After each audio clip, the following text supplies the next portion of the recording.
Hey guys, so it's me and I'm back with another video all about Genshin Impact. My last video all about Primogem finding did so well and I am so happy that I got a lot of people watching it and a lot of people found it helpful. So I have another video about some tips that could possibly help you about Mora in Genshin Impact. So Mora is basically the currency of most of the game. We use it to buy resources, we use it to craft things, level up artifacts, characters, talents especially, and sometimes when you get into higher levels and you're raising a lot of characters, Mora can be kind of scarce. So here are some really helpful tips so that hopefully you're not broke on Mora and you can raise the characters that you want to. So let's get started with the first tip. So I am here at a leyline. This is a Mora Leyline. You can tell the difference between an XP book leyline or a Mora Leyline depending on the color. For the blue leylines, they give XP books mostly, and Friendship XP and Adventure Rank XP. For the yellow leylines, they give you Mora, Friendship XP, and Adventure Rank XP. Now depending on your world level and Adventure Rank, it will give you a certain amount of Mora, which means the higher your Adventure Rank or level is, the more Mora you'll get. Now, because these leylines take resin to get the rewards, you're going to need to have enough resin to farm for these. And if you're farming for artifacts or talent books, then sometimes doing leylines might not be the best option. And I do have some other options for you, which leads me to my next tip. So for those of you who don't know where I am in one of the banks, which is located in Liyue.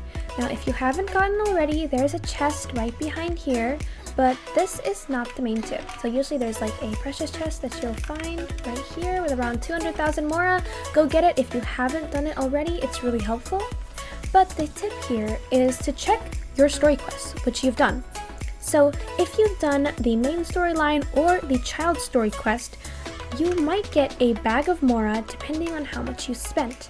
Now this bag of Mora can be located in quest items. I've already used it at the bank, but you can use this Mora that you have collected from a quest and you can change it in for actual usable Mora. So you just have to talk to the person who works at the bank and say that you'd like to make an exchange. Now, you can get Mora based on the bag amount you have. So if I exchange it, I can get exactly the amount of Mora that the bag had inside. Now, if you have not done the child story quest, I recommend doing it. The story is pretty fun, but also you get this. There are some guides online on how to spend the least amount of Mora on the quest, which I recommend looking at as well. So for those beginner players, really recommend doing the story quest and doing this so that you are not broke on Mora and you have a little extra Mora if you want to get a character to a certain level or something like that. Now on to the next tip. In Genshin Impact, there are several different events. Sometimes they run up to 5 events, or right now we only have one current event that's going on. It's a pretty big event though. And these events are really helpful for Mora. So if you haven't done this one already, I highly recommend doing it. The story is pretty cool. Also, it's kind of fun how you get to go inside the domain. I won't really spoil it a lot because the video is not exactly about this event. It's about the rewards and Mora. So you can get, like look at this, 30,000 Mora for completing this trial and so on and so forth. But a lot of events that happen in Genshin Impact usually give you Mora or give you a chance to earn them through event shops or something like that. Like right here, you can get Mora if you complete the event and get these. Like I could potentially get a lot of Mora right now. So if you are not doing events, go ahead and do them because they're extremely helpful. You can get crowns, primogems, everything you need so that you can raise the characters you want or wish for the characters you want and everything like that.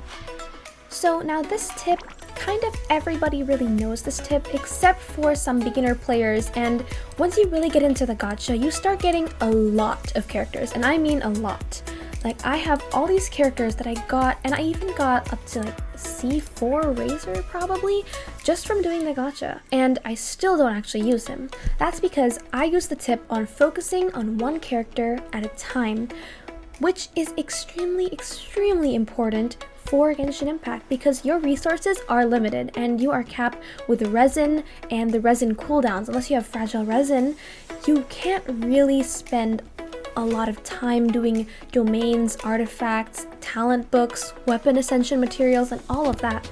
That's why you need to focus on one character, because leveling up characters can get pretty expensive. Like, this requires a lot of Mora just to get it to level 90. And talents can get extremely expensive as well, up to over 1 million Mora. I currently have 17 million and still need to farm a little more because I'm raising my Klee. But this is an example of how you should prioritize which characters you want. Usually your main DPS is your priority, but overall, just make sure you know which characters you're trying to raise and which characters you want to avoid raising. Just because you got their constellations, you have good weapons for them, doesn't always mean you should raise them if you don't like their playstyle or anything like that. Don't raise every single character you get from the gacha because you might end up regretting it later. Now, this tip is kind of obvious. It is to farm chests. I made a whole video about farming chests and about the treasure compasses that you can get to farm these chests effectively. And if you aren't farming chests just yet, you might want to in the future. There are plenty of chests around Liyue Harbor, Mondstadt City, and all over the entire map.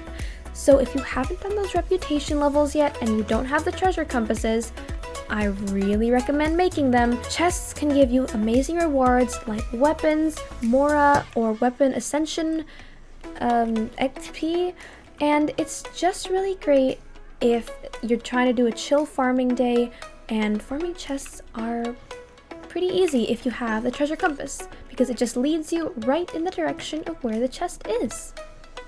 For the final tip, it is all about sigils. Now, you get these sigils through exploring, opening chests, and usually a lot of other things you do if you're just wandering around.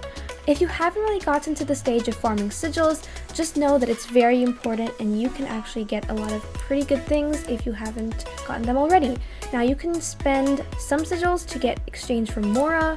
Right now, I can spend all my sigils actually and get some pretty good Mora out of it. You can do the same in Liyue, and for Inazuma it works kind of differently, but it is extremely helpful. So those were my tips and I hope you found them helpful. Thank you so much for staying and watching the video. I really am grateful for all the support that you guys send. It's amazing. If you haven't already joined the Discord server, it's in the description. We have some great communities there. And thank you everyone for watching. Thank you for staying. And I hope to see you again in another video. Have a great day. Bye.